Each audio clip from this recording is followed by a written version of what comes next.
CTHULHU Jack.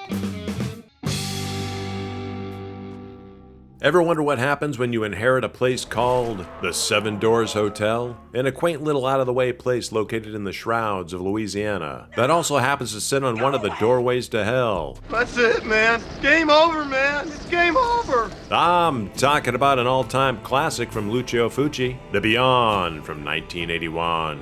The second in his Gates of Hell trilogy starring Catriona MacColl, who's in all three. This little lady has the worst luck with the undead.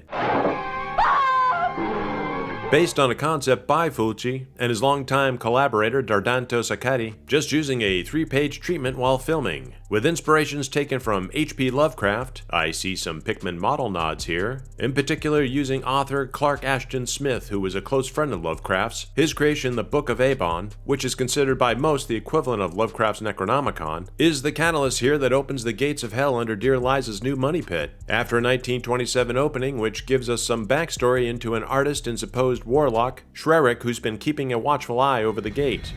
You ungodly warlock. Is brutally beaten and nailed to the wall in the basement, then slathered in lime which turns him into pudding. If you haven't seen a Fulci film from the 70s or 80s, prepare yourself for some eye-popping, creepy-crawling, and slimy pulpy mess that everyone is running away from. I must have blocked some of these scenes out from years earlier because once it begins to get hot, every poor sap's fate gets more and more grisly. 60 years on, we're with Liza, who with two staples that come with the manor, Arthur and Martha, I made this little pathway to the far end, just for Joe, are beautifying the shuttered place to reopen as a once functioning hotel. When visions of a blind Emily begin to emerge, more questions about her existence arise. She does exist. I saw her. I spoke to her. The girl that lives in the old house by the crossroads? Yes.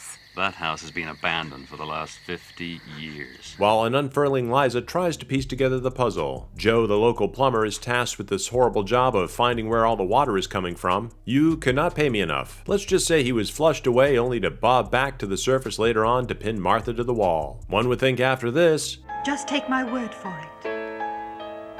Go back to where you came from and hurry.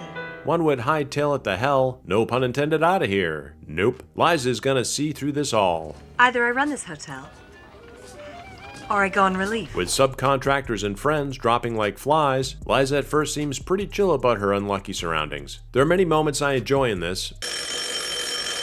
For one, Fulci's use of sound.